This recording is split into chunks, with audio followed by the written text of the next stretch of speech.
大家好，欢迎来到听书学史。今天我想和大家分享的是，即使80岁，脑力也不会衰老的秘密这本书。这本书的主题是，无论年龄多大，脑力都可以保持年轻。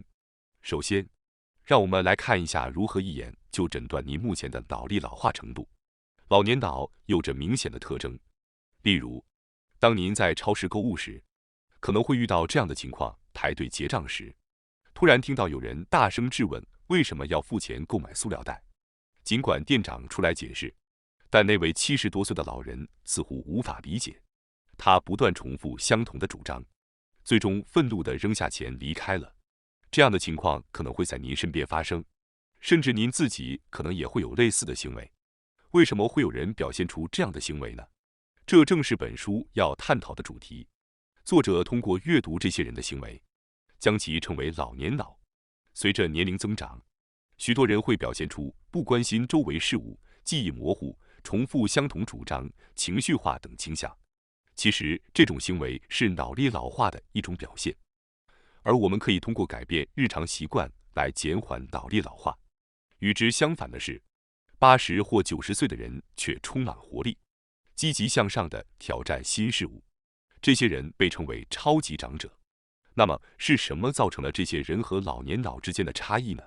作者是一位经验丰富的脑科学家，他通过研究人类的脑活动及生活方式，找出了可以改变生活方式、习惯来减缓脑力老化的方法。正如我们所知，我们的寿命正在不断延长，人们正逐渐迎来100岁时代。在这样的时代背景下，我们必须认识到，生命只有一次。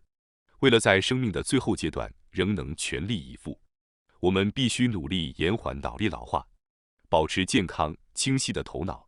虽然老化是不可避免的，但最新的研究表明，通过改变习惯，我们可以保持年轻的脑力。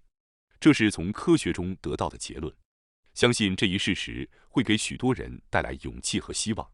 在今天的视频中，我们将为您介绍一些避免老年脑的方法，希望您能在日常生活中采纳并成为超级长者的一员。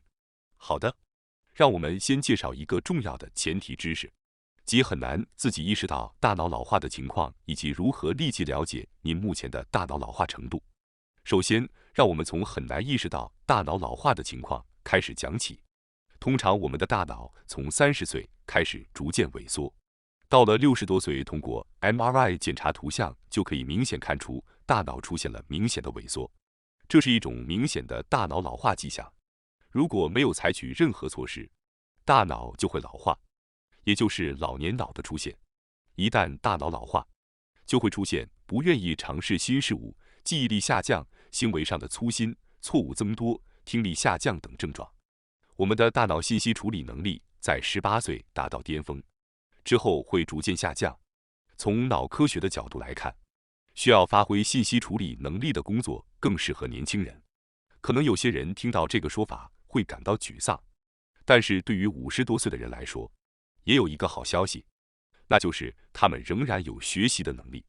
其中一个例子就是词汇量，词汇量的巅峰期是在67岁。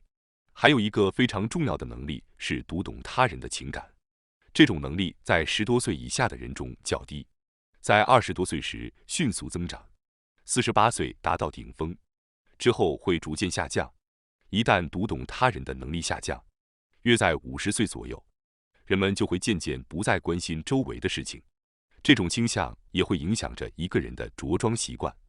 年轻时可能会穿着得体的去便利店购物，但到了50或60岁，可能会觉得换衣服很麻烦，就直接穿着家居服出门，甚至可能会不再在意他人的眼光。当人们读懂他人的能力进一步衰退时，就可能会出现所谓的不礼貌老人或易怒老人的情况。因此，超过48岁的人需要注意，要努力考虑他人的感受，以免自己成为老年人的一个典型代表。然而，读懂他人的能力因人而异，有些人在40多岁时达到顶峰，而有些人可能一直持续到70或80岁。这种差异是什么呢？那就是一直保持活跃的人不会成为老年脑，他们会采取一些措施让大脑的老化缓慢进行。或者积极的让大脑年轻化。说到大脑老化，即使我们老了，通过巧妙的手段也可以见效。相信大家对于顽固易怒的老人和总是笑脸迎人、和善温和的老人都有所了解。为什么同样是老年人，却会有如此大的差异呢？这归结起来就是老年脑与否的差异。当然，如果仔细想想，我们就会发现，与人多互动、活跃的老年人通常会保持着一种乐观的心态，总是面带笑容。相反，沉默寡言、不活跃的老年人往往给人一种固执或易怒的印象。因此，过着能够保持大脑年轻的生活习惯的老年人，其读懂他人的能力将永远不会衰退。他们将被许多人围绕着，过上满足的晚年生活。而坚持不良习惯、加速大脑老化的人将变得越来越顽固、易怒，人际关系会越来越远，度过孤独的晚年生活。你想成为哪一种老年人呢？你想和哪一种老年人交往呢？答案不言而喻。通过本视频，让我们努力保持年轻的大脑，直到老年。接下来，让我们在介绍具体的使大脑年轻化的方法之前，先了解一下您目前的情况。我想向您介绍一种可以立即了解您当前大脑老化程度的方法，它叫做单脚站立检测法。操作非常简单，就是站起来闭上眼睛，用一只脚站立，看您能持续多长时间。只要做到这一点，就可以诊断出您的大脑老化程度。您觉得您能坚持多久呢？看完这个视频后，也请尝试一下这个方法。一般来说，如果您能闭着眼睛单脚站立超过30秒，那么您的大脑仍然很年轻。接下来，我们将介绍一些具体的方法来保持大脑的年轻，防止老年脑的出现。实际上，你的心态会影响你的老化速度。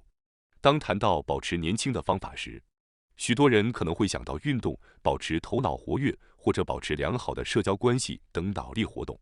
但请务必注意，我们的心态也会对我们的老化速度产生重大影响。因此，首先要改变你的心态。我想介绍一下你绝对要保持的不老心态的3个要点：相信自己依然年轻。通过坚信自己依然年轻、依然有活力，实际上大脑和身体也会变得更年轻。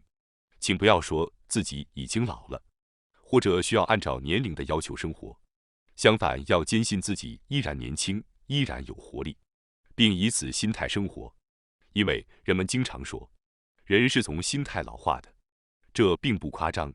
事实上，如果我们观察周围，会发现最近有很多70岁、80岁的人成为了影响力很大的网红。这些人通过社交网络等平台分享有趣的照片或视频，被称为网红。例如，在日本，分享有趣照片的西本女士就是一位很受欢迎的网红。尽管西本女士已经94岁了，但她在 Instagram 上分享了许多有趣的照片，得到了很多人的支持和喜爱，成为了受欢迎的网红。而西本女士是在72岁开始学摄影的。看到像西本女士这样的人，让人感到新的事物从何时开始都不会太晚，非常鼓舞人心。另外，据西本女士自己说，她从不在意自己的年龄。有一个词叫做主观年龄，比如，即使你已经85岁了，但如果你认为自己是50岁，那么你的主观年龄就是50岁。有趣的是，如果你认为自己是50岁，你就会采取像50岁那样的行动。事实上，保持年轻的主观年龄可以防止大脑老化。一项韩国的研究发现，在59岁至84岁的68名受试者中，那些主观年龄比实际年龄年轻的人，记忆力更好，抑郁倾向更低。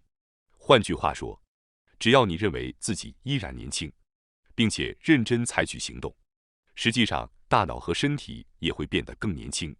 例如，哈佛大学进行了一项非常有趣的实验，让70多岁的8名参与者在22年前的环境中共同生活了5天。他们在装修方面尽可能地模仿22年前的样子，包括电视使用1959年流行的白色电视，收音机播放当时流行的歌曲，书架上的杂志和书籍都是1959年的。然后，参与者努力去模仿22年前的自己，结果惊人地显示出了明显的年轻化效果。具体来说，手部灵巧性提高了，姿势变得更好，力量增加了，外观年轻化了，思维变得更加灵活等等，这些都是年轻化的效果。换句话说，只要认为自己年轻并采取相应的行动，大脑就会发生变化。在外观方面，与参加合宿之前的照片相比，参加合宿后的照片被外部评价平均年轻了3岁。这表明，如果你认为自己年轻，通过更长时间的实践，你可能会被认为看起来更年轻。实际上，通过过上类似22年前的生活，努力成为22年前的自己，也就是努力让主观年龄年轻22岁，使自己年轻化了。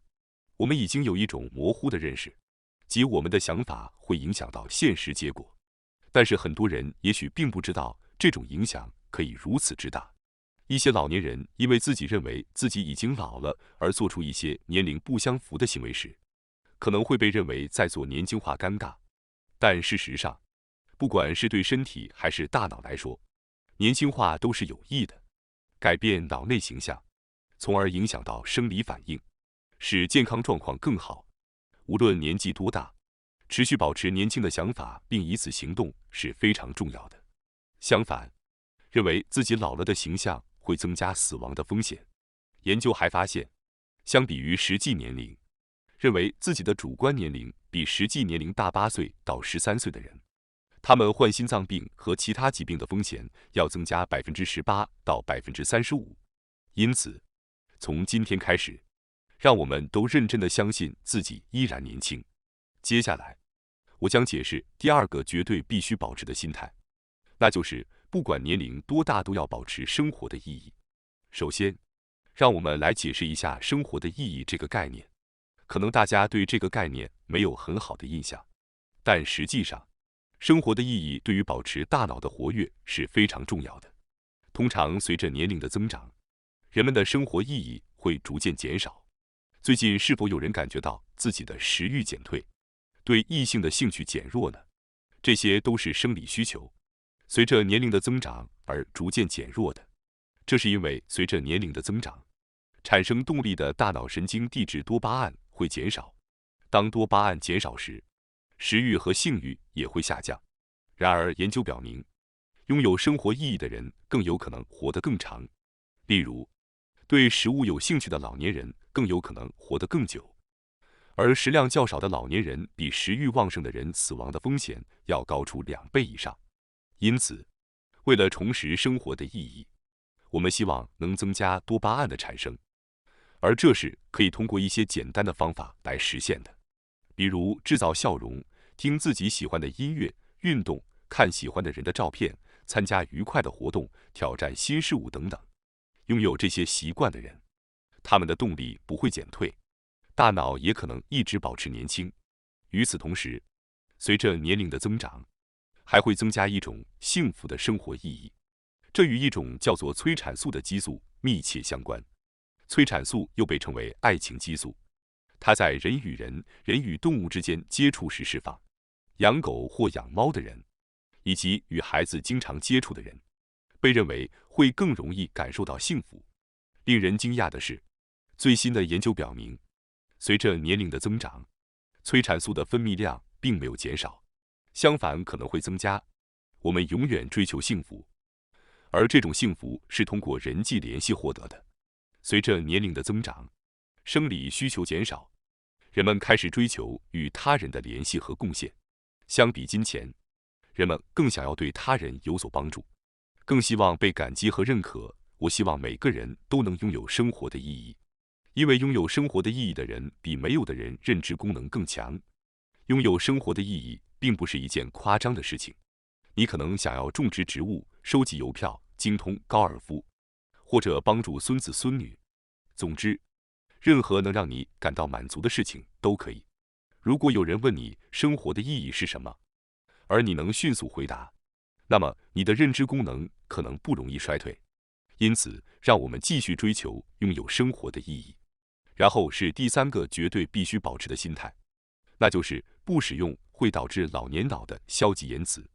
我们经常说的话语会影响我们自己，请务必注意口中的言辞。之前我们提到了要认真相信自己依然年轻，因为这对于大脑和身体的年轻都是至关重要的。我建议禁止使用3类词语：一、提到年龄的词语；二、消极的表达，比如疲倦、不开心等；三、自我否定的词语，比如不可能、无法实现等。这些词语可能会对大脑产生不良影响。纽约大学进行的一项实验表明，使用类似老年人的词语的人，步行速度会变慢。这是一个非常令人惊讶的结果。从这个实验中，我们可以得出的结论是，我们使用的言辞会影响我们之后的行为，所以使用什么样的词语非常重要。请尽量避免使用消极的言辞，比如，当你说我很累的时候，大脑就会产生一种疲惫的形象，结果你的表现也会变得疲惫，导致你真的变得很疲惫。实际上，即使你并没有那么疲倦，大脑也会自动产生疲倦的状态，这是非常可怕的事情。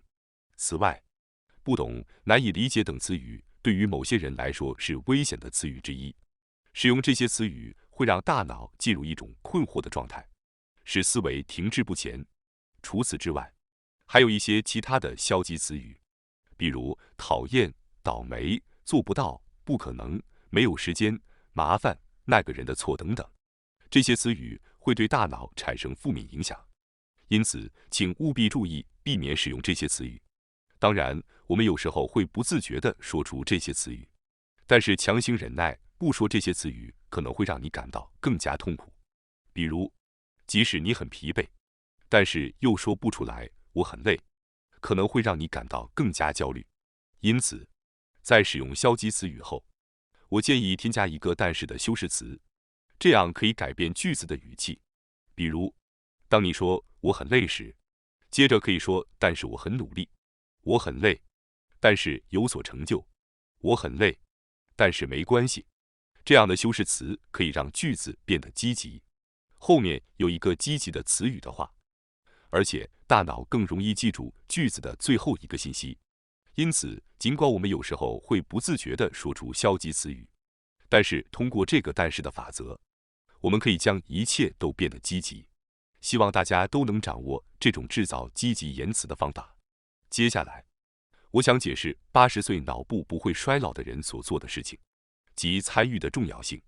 现在我们进入实践部分，介绍一些能够预防脑部衰老并保持年轻的行为和习惯。具体来说，以下是3项行为和习惯：第一，积极利用数字工具；第二，营造重要感知的环境；第三，避免使用负面言辞。让我们分别详细解释一下。首先，让我们讨论一下脑部不会衰老的人所做的事情之一，即积极利用数字工具。作者特别强调，一旦年满65岁，就要积极利用数字工具。老年人的一个特征之一就是不愿尝试新事物。随着年龄的增长，我们的大脑会变得越来越不愿意尝试新事物。当新的数字工具或技术出现时，我们会觉得太麻烦，或者认为自己做不到，根本不了解。然而，这种态度只会导致大脑的老化加速。因此，尽管是一些小事情，但我们仍然应该尝试新事物。例如，作者建议，尤其是年长者，应该多使用诸如 Twitter、Instagram、Facebook 等社交网络，因为这些社交网络可以提高认知功能，特别是那些外出交流机会较少的老年人，可以利用社交网络作为与家人和朋友保持联系的工具。现在有很多免费的视频通话工具，可以让我们进行面对面的通话。此外，除了社交网络之外，我们还应该积极利用其他数字工具来提高认知功能。例如，如果旅行困难，我们可以使用 Google Earth 等工具进行虚拟旅行。研究表明，上网可以激活老年人的大脑。如果有不懂的事情，不要犹豫，多使用网络搜索。使用数字工具并不可怕，我们应该积极地拥抱这些技术，并将它们融入我们的生活。一开始可能会感到不习惯，但是，一旦适应并掌握了窍门，我们就可以充分利用这些技术。大家也会发现，当认为自己没有被任何人需要，对任何人毫无用处时，会感受到极大的压力。结果是自我存在感显著降低，认知症的风险增加。真的能够感受到自己对某人有所需要，对某人有所帮助时，我们会感到非常幸福。因此，营造一个让自己感受到重要性的环境是非常重要的。但是在错误的方式下满足自我存在感是不可取的。例如，暴躁的老人就是一种错误的与社会和他人建立联系的例子。他们通过发脾气来吸引别人的关注，以满足自我存在感。另外，攀比也是一种不正确的满足自我存在感的方式。通过攀比，一个人试图通过展示自己比别人更伟大来满足自我重要感。然而，被攀比的一方会感到不愉快，可能会远离你，因为自我存在感取决于他人如何看待自己，所以要自我控制是相当困难的。而且，当大脑专注于无法控制的事情时，会感到恐惧，这种恐惧会对大脑造成损害，增加患认知症的风险。因此，如果想拥有自我存在感，就要从自己可以控制的事情着手，例如，做一些能让人们感到快乐的事情来提高自我存在感。我希望大家考虑一下自己如何能让他人感到快乐。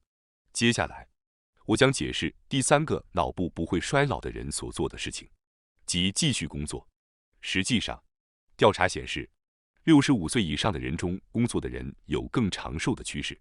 工作对预防老年痴呆具有许多因素，例如，能够建立社会和人际关系，产生自己的角色，有收入可以减轻金钱上的不安，通过运动可以激活大脑，通过工作可以利用前额叶，制定计划可以增强动力等等，简直是一大堆好处。在以前工作的公司里，也许会有再雇佣的形式，也可能会有转职。作者从大脑的角度认为，61到70岁以上的人适合的工作是需要语言能力的工作，例如教别人或者写文章等工作，因为语言能力会随着年龄增长而不断提高，到了67岁达到顶峰。就像之前提到的家庭教师的例子一样，利用多年的经验教给别人一些东西是很不错的建议，或者是做一些能给对方安心感的工作。比如，在团队中担任气氛制造者的职位适合60岁以上的人，而且最好是自己喜欢的工作，因为现在的工作如果是不情愿的，到了老年就会觉得不值得再工作了。但是如果是喜欢的工作，就像是一种爱好一样，可以一直持续下去，结果就是可以大大延缓大脑的衰老。以上就是今天的内容，希望能够帮助到大家。感谢大家收看今天的节目。如果你喜欢我们分享的内容，记得点赞、订阅并开启小铃铛通知，第一时间获取我们的更新。在下次的节目中，我们将继续为大家分享更多有益的书籍。再次感谢大家的支持，我们下期再见。